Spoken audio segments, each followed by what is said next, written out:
going on, Spitfires? Welcome back to another episode of the Spitfire podcast. You know me, but you may not know the other person on the screen. And if you don't, you should know her. This is Alicia Couri, and she is a Spitfire to the nth degree.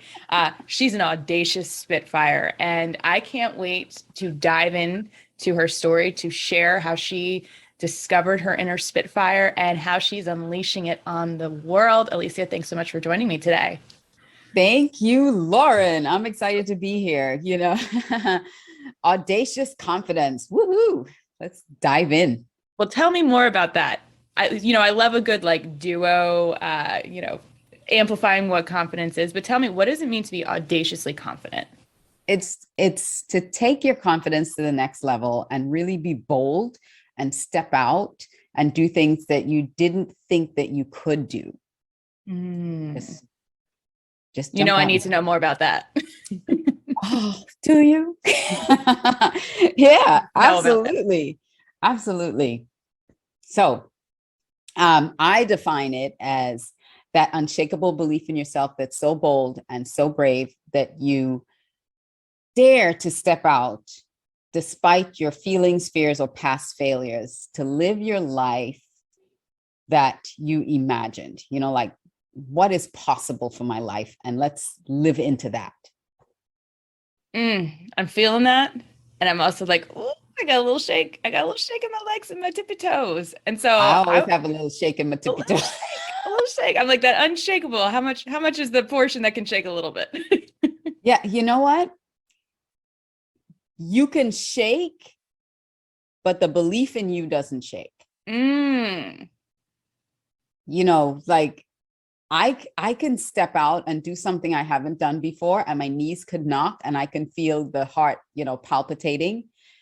But the belief in myself that, I can do this. That's the unshakable part. Love that. So where did you first notice that unshakable belief in yourself? Oh, it took years, girl. We got time for me to get here. And when I really look at the acceleration of my journey, it's only been in the last 5-6 years that the acceleration has happened.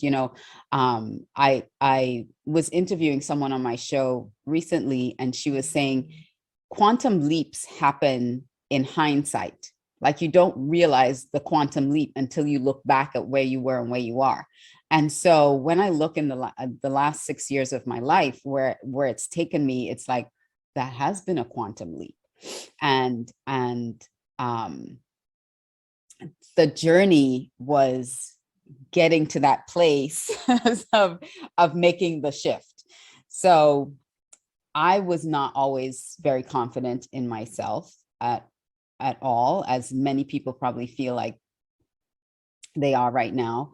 I had a belief, and it was a false belief, that confidence was something you were either born with or you weren't. Like, you couldn't develop confidence. So that was my fixed mindset, confidence. Because I would look at people, I'm like, wow, how could they be like that? How could they do that?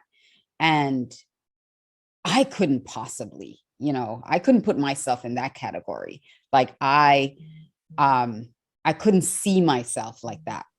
And so for many, many years of my life, and I will tell my age, I'm 52, I'll be 53 in May. Woo-hoo. So for many years of my life, I held back because of a lot of limiting beliefs about myself that were birthed or seeded from other people. A lot of people in my childhood that said things negatively about me that I bought into, and that became my narrative. I was a Spitfire as a child. People were afraid of me. I mean, when I came into a room, I was tiny but mighty. I still am, but like, my voice showed up before my physical self did. So people knew I was coming. And so that's the little audacity that I had from childhood. I was audacious. And then when I was, and this is going into my story. I know you didn't really ask me all of this, but Oh, I want to know. but as a 3-year-old, I hear stories about how bold I was and how people couldn't say things in front of me because I would tell everybody. Like, I was that child. And so I was really happy as a child, and two major things happened to me when I was around 4.5. One was my hair was about as uncontrollable as I was.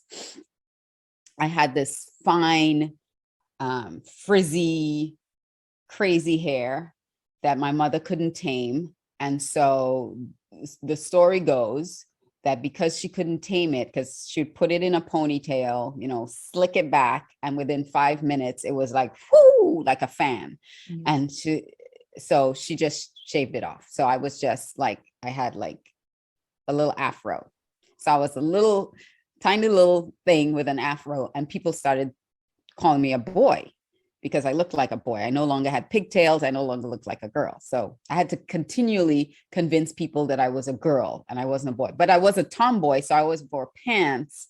And so that was one thing. And then the second thing was we moved from Trinidad, where I was born, all the way to Australia, where my father was doing his PhD. So we moved to Australia, and that's kind of where my audacity slipped away. And when I started school at 5, we were in a very small university town in Australia, and they had never really seen Black people. This is back in the 70s. They had seen them on National Geographic. They'd seen them on TV, kind of on TV in documentaries, but not really in person. And so kids in school who had never really seen anyone with my complexion or my hair texture or my nose or my lips or my accent were fascinated, but not always in a constructive way. I'll say it that way. And so as a 5-year-old, I didn't really know how to address that. I didn't have the answers for them. When people would ask if I taste like chocolate, I'm like, oh, I don't know. I don't think so.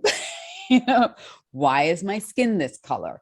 Why is my hair like this? What if I shower, does it wash off? I'm like, no. But it's out of, just out of curiosity. Mm-hmm. But because I stood out every time I walked into a room. Now, remember, I stood out, but I love standing out because I loved attention. But now I stood out in a way that was very uncomfortable for a 5-year-old. And so I kept going further, retreating further and further. I just wanted to blend in. I didn't want to stand out. So my grades weren't good because I just wanted to be, I didn't want to stand out for anything. So I figured if I just kept quiet and just kind of moved into the background, nobody will recognize, notice, or see me.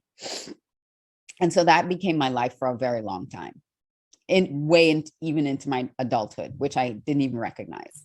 Mm-hmm. Yeah. More?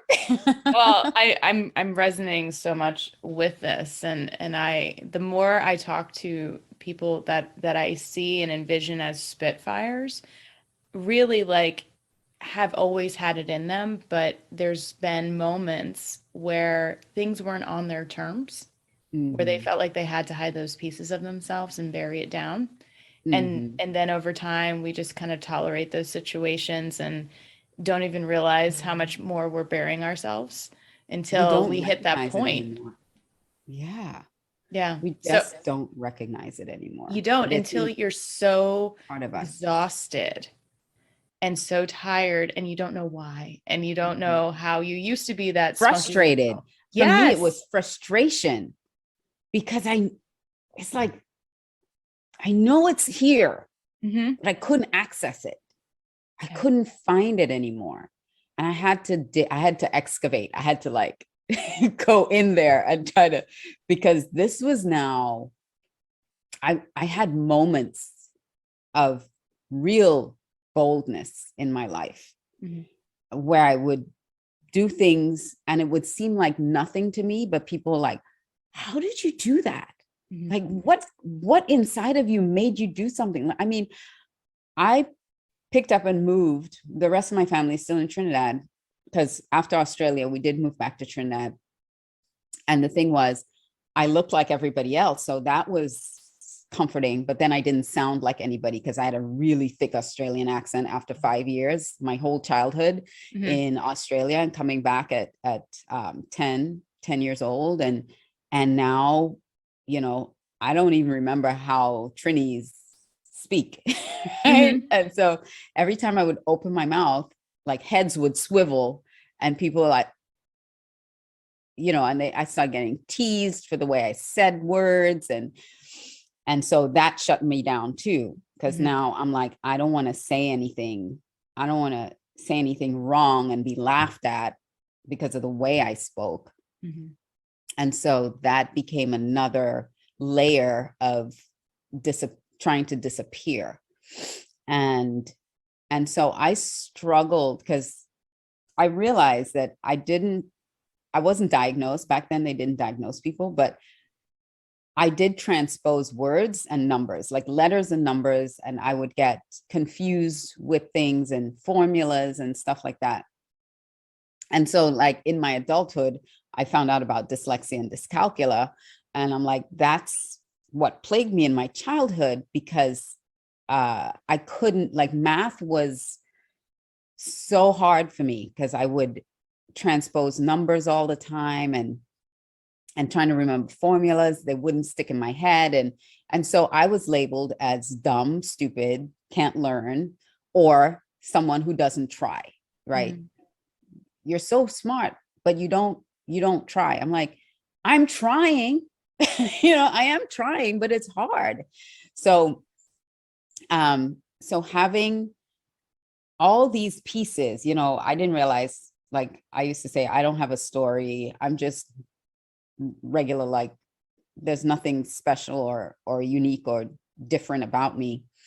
But when I started breaking out all these pieces and really understanding every little piece was what created the mindset that I had and created those limiting beliefs.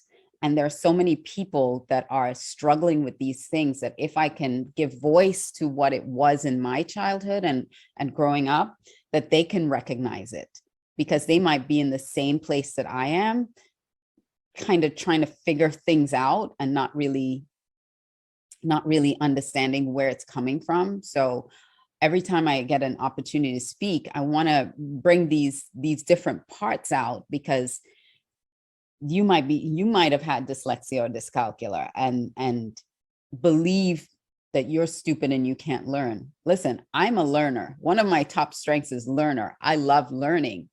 It's just the way I was taught in school stifled my ability to learn.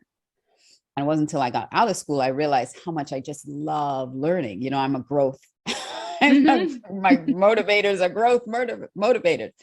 And so I had to resurrect that part of me because school was so hard. I felt like I couldn't learn and I had to resurrect. I am a learner. I love learning. I love growing. I just had to find how that works for me. So hopefully, you know, this helps people kind of start charting or understanding their own journey and seeing, oh, this is probably why I connected this to this and why this means this to me. And that's not true at all. And I've made up a whole story that I don't have to believe in anymore. I don't have to live in anymore. And that's why, you know, much like you with this podcast, I love doing shows that help pull these things out because we're not just one thing, and we need to understand all the different parts and pieces of us that make us who we are. And if we're Spitfires, let's embrace that and enjoy that, you know. Well, see, I think that everybody is a Spitfire, but it's how they define it. And I actually just recently, I don't know if you had a chance to look at it, the 4 archetypes of Spitfire leaders. So whether we are motivated internally or externally, or we express internally or externally. Because I think it's really easy. Like if you're an extrovert, if you have this like fiery energy, if you like come in and you're seen, people are like, that's a Spitfire. That's what I categorize it as. But there's this inner fire that is so captivating and powerful. And that's why I love jamming out with people with introverted preferences, because the depth that they go to understand and develop and really empathize is amazing. It's beautiful. So I love this audacious confidence because it's customized for you and for however someone wants to play in that space, in the same way that you have customized and tailored the way that you learn to meet your preferences. And I wonder if this now opens up for people listening. Where have you put yourself in the box of an institution or someone else's categorization or value around learning or achievement or success? And how can you bring that into your own preferences? Yes, absolutely. Absolutely. And I think the key for me is really doing that excavation. It's really digging in and seeing where I lost it or where I started preferring other people's valuation or their definition of who I was, and not really taking the time to define that for myself. Yeah. And I think that journey, it is painful. And so people need to be prepared. And I think this is probably where people are like, yeah, not for me right now. I'm not ready to go there. Like, ooh, do I want to go back into the awkward, like elementary school or junior high years? Because that's where a lot of the trauma was experienced initially. Or maybe it was before that at home with relatives or in another setting. But there's a lot. There's a lot that happens with like the social dynamics and expectations. And I think you have to be, like you said, you have to be ready for that.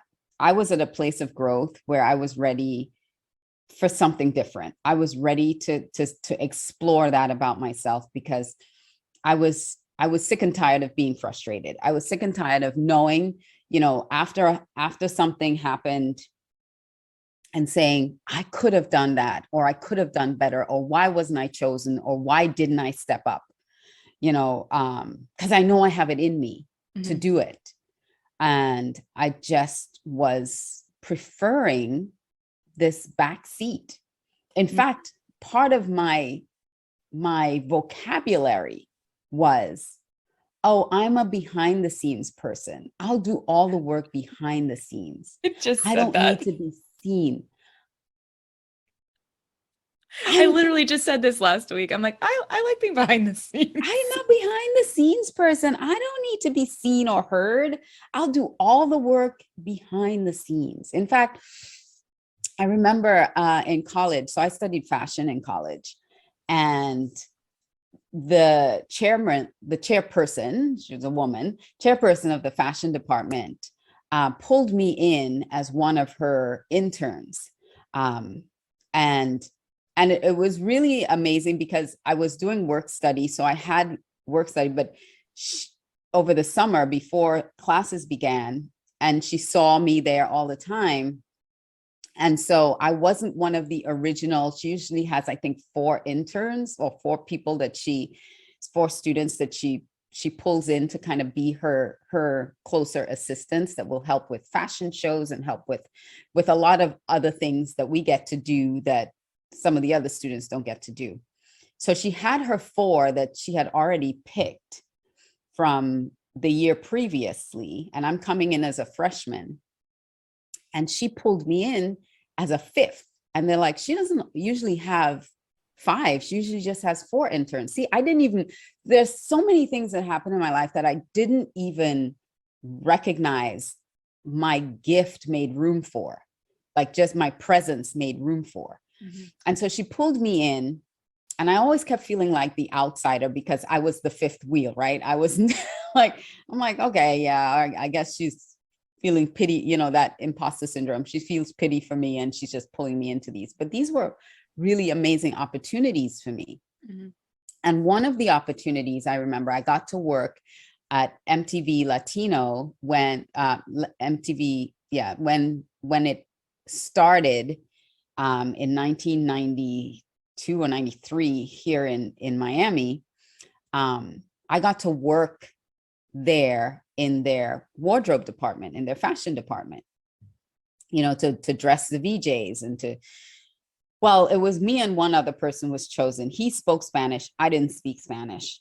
And so we were in the wardrobe department, and wouldn't you know it, he was out there schmoozing with Daisy Fuentes and all the other VJs and all that stuff and dressing them and stuff. Guess where I was? I was in the closet. Cataloging everything, ironing everything, steaming everything. Like, I was in the closet, literally in the closet, because I'm a behind the scenes girl. Someone will recognize my talent. Someone will recognize someone will recognize me. Oh no. No, I stayed in the closet. Nobody was coming in the closet. Meanwhile, he was out there getting recognized, doing all this stuff, getting invited to stuff. And I was back there. Oh, look at him, just sucking up to everybody. And, because that's my mindset, because I didn't value myself enough to also step out of behind the closet to go on set and help dress them. I felt like I needed to be invited into that, mm-hmm. And so I didn't have permission. I didn't give myself permission to be there, even though I could have been. So all those things looking back at, it's like I had the opportunity, but I chose to shrink myself because of, again, not wanting to stand out, not wanting to make mistakes, not wanting to. So I chose to shrink myself. And even though it was a subconscious choice, it was still a choice, mm-hmm. based on my own biases. So looking back at all that, it's hilarious looking back at it now, but I see how I embodied that narrative that I belonged behind the scenes, not in front of the camera, although my heart wanted to be there. I didn't think that I was good enough or worthy enough or had what it took to be there. Yeah. Well, and I'm letting it all sink in because it is the embodiment of the narrative, and the narrative is what you set. And so you're living in that truth. And honestly, the truth of our past are based on lies we were told, mm-hmm. that we believed as truth. Absolutely. Absolutely. And I love what you said about introverted Spitfires, because it's so important. See, I believed myself to be an introvert for a long time too, because but my introversion wasn't true introversion. It was fear-based introversion. I put myself in that category. And understanding, though, where your energy and your strength, where you draw energy from, and do you draw energy from people around you? So I'm more of an ambivert. There are times when I really do need to pull back and be within myself to draw that energy back. And there are times that people give me energy. And they could be equal amounts, but just because you're introverted doesn't make you less valuable. There's so many people, well, I'm an introvert. That's not an excuse for not being bold. No. You can be bold, you can be audacious and be an introvert. That's just a story you're telling yourself, or that you've heard from other people saying that well, introverts belong behind the scenes. No, you can be introverted and be, I mean, there's so many, I mean, Robin Williams was introverted, but he was an entertainer because it was what was inside of him to do. And so you can be still, step out and be bold. You don't have to necessarily be around a lot of people to make that happen, but you can be bold. Absolutely. And I think it's a matter of like, where do you want to have impact? And so is it one-to-one? Is it one to a small group? Is it one to a screen? And I think it's how you classify it versus, well, it's just an absolute no. So look at the excuses and how they're holding you back from a binary decision versus looking for opportunities to be seen and to show up in a way that can create the impact you want to have. Absolutely. Love it. Yeah. And I'm definitely on the, I was going to ask you if you've ever done the Myers-Briggs step 2. Step 2, no. Okay. So on the 4 different dichotomies, there are 5 different qualities that will show if you're in preference or out of preference. So I'm similar. I have a lot of introverted and extroverted qualities within, because I'm an E, but barely.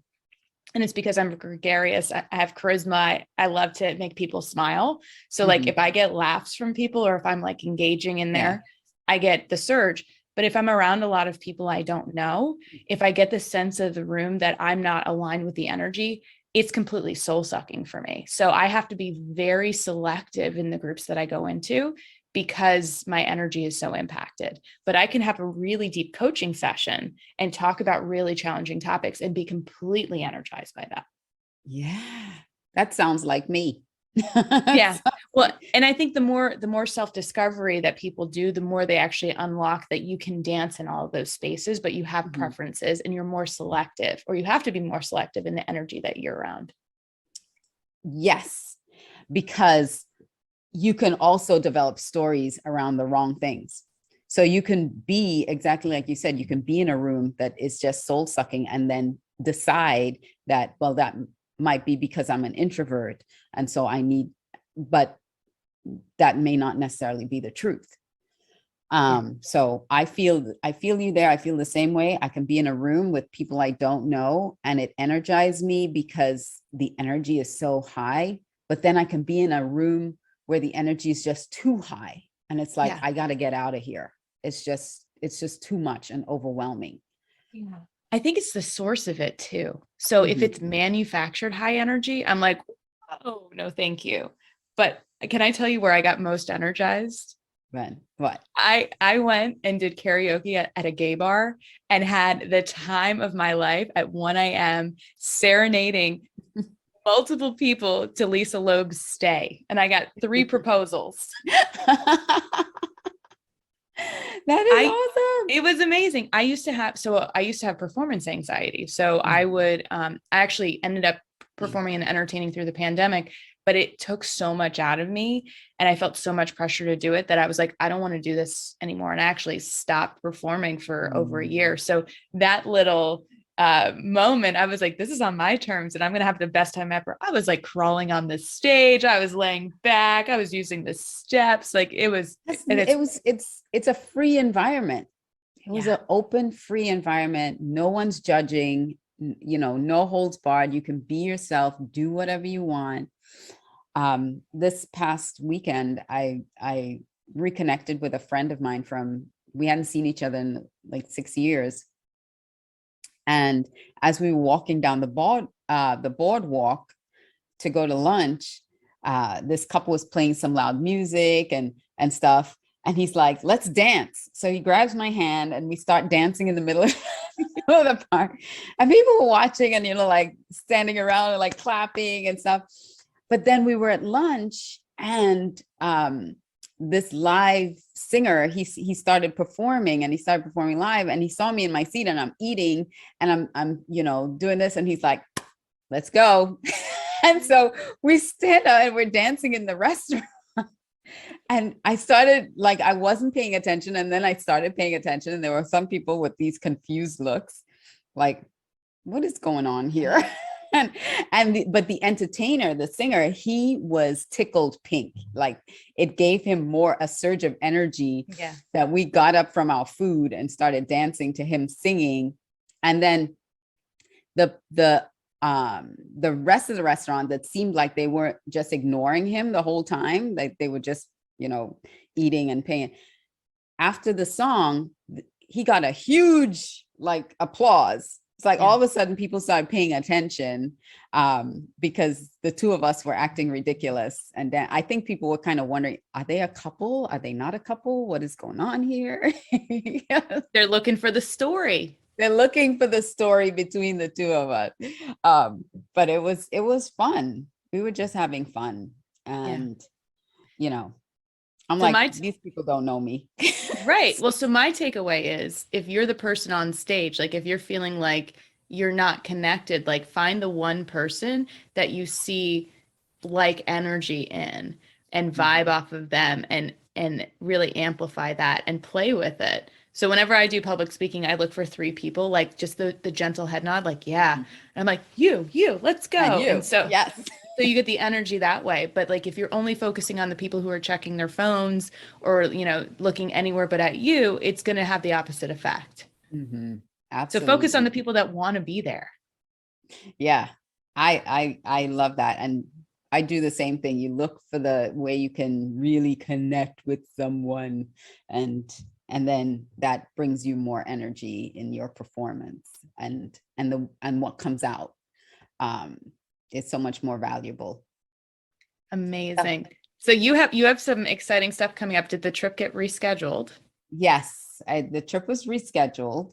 So I will be headed to Dubai. I'm not sure when this is going to air, but the Dubai trip is in May, and it is a phenomenal experience, where it's the First Lady's Economic and Sustainability Summit.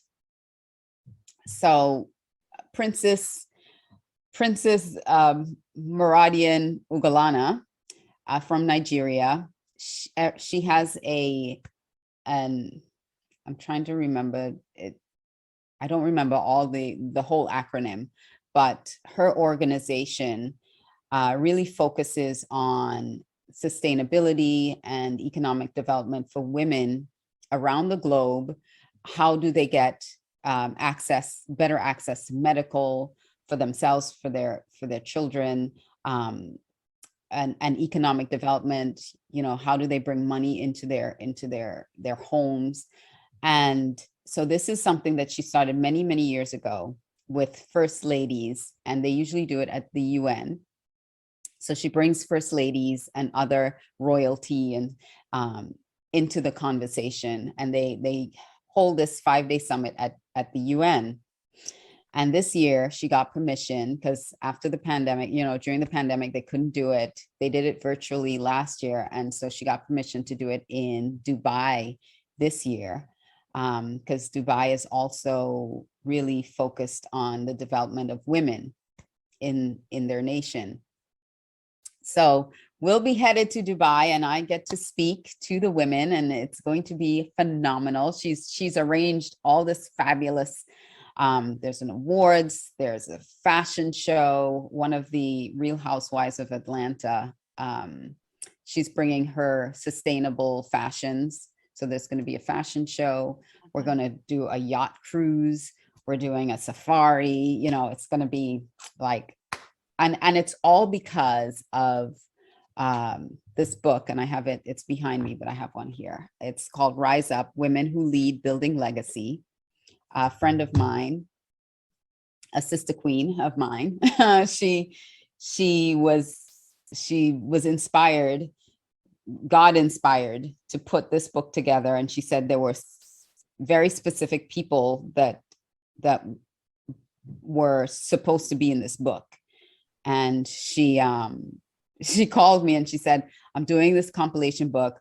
God told me I need to do this book, and you have to be one of the authors. So I said, okay. And then about 3 weeks after, I said, I can't do it. I can't do it. I just don't have the time. I can't write. I'm swamped. I can't do it. And she said, you're supposed to be in this book. God told me you're going to be in this book. And you made a commitment. I'm not letting you out of your commitment. And I was like, fine. I write it. I sat down and I wrote my chapter and I sent it in. And then, and now all of this is happening, and we're going on a 10-city tour with this book. And Dubai is the first place. So because of this book, we're launching the tour in Dubai as the first, first leg of our. Amazing. That is an amazing way to kick it off.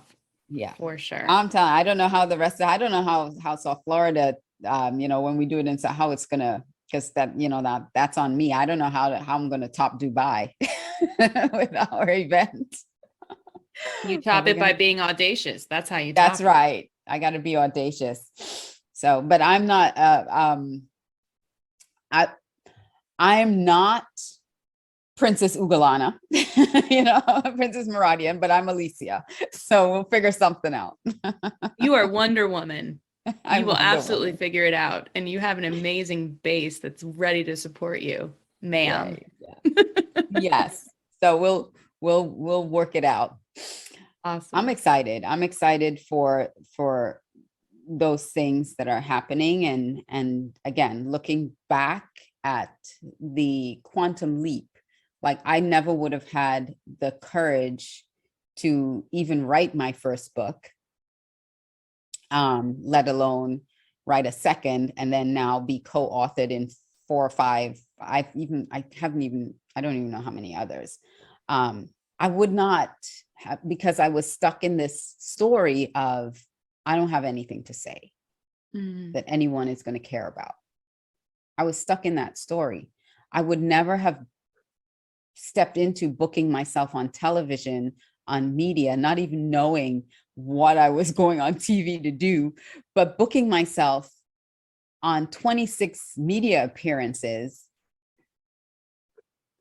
If I hadn't started that journey and stepped out in audacious confidence, because I felt like, what do I need to go on TV for? I don't have anything anybody wants to know about, but when the opportunity showed itself to me, I was brave enough, even though I didn't believe that I had what it took. And I had a coach at the time that also said, you don't have anything ready for TV yet. You're not ready for this. But I ignored that coach because something else inside of me was saying, this is my moment. And I listened to that voice instead of what I normally would have done, which was listen to the voice of someone else that I thought knew better than I did. And I listened to my own voice. You know best, but you have to tap into that. You have to be able to tap into what that is so that you can know that you know best. And that's that unshakable belief in yourself, so that you can start trusting who you are and knowing I know best. Yeah. I love that. I'm just imagining all the people listening to it, but how do I do that? How do I do that? Just shut up and listen. Just shut up and listen. The voice has always been there. Yeah. You've just been ignoring it and trying to make excuses. Exactly. And that's through all the coaching and all the stuff that I've done to get to where I am. I created these 7 secrets that I thought were 7 things that really helped me. Because if you're sitting there thinking, how do I get there? How do I even start the process? So I have these seven secrets to audacious confidence that is free. It's downloadable for free, that you can go to audaciousconfidence.com and at least start that process for yourself. Yeah. Well, I will make that available in the show notes, because I feel like that's going to be the question after this. Well, how do I get started? That sounds great, but y'all have been doing this for a long time. Not that long. I mean, if you consider 6 years. Begun. Yeah, same. My journey's just really begun. So I can't wait to see where I'm going next. Yeah. You I can't know? wait to see where you go next. I'm gonna be I watching know. closely. I have my You binoculars. know? And the other thing too, I use those 7 steps, even though I started this whole audacious confidence movement and I was the audacious confidence girl and blah, blah, blah, blah. When the opportunity came to me to enter the pageant, I shied away from it for 2 years. I'm like, no, I'm not going into any pageant. So I went and I walked myself through those seven things again, just so that I can be confident in myself to actually make the decision to go to the pageant. Yeah. Yeah. Because at Isn't that 50, I'm great like, when you could use your yeah, own material to I, like, you're like, I oh eat wait, this my, stuff works. this stuff works. I walked through it myself and it still works. Not just it works, but it still works. Still works. Yeah. And you can always revisit it. And that's why Yep. it is a practice. It is not a one and done, you reach the finish line. It is a continuous daily practice and reminder of who you are and what your inner voice is trying to tell you. Absolutely. Amazing. Use So every day. we're gonna have resources available. We got your website. If people want to follow you on your trek to Dubai, if they want to come see you in Miami, where should they go? Alicia360.com, and they can connect with me on all social media platforms from that site. And my website is on that site. It's all fantastic. Well, thank you so much for sharing your light and your fire and your audacious confidence. And I'm so excited to see your adventures and the book and all the fun stuff coming for you. Thank you so much. I appreciate it, Lauren. Yay. And for all the Spitfires out there, you keep being awesome. Yes.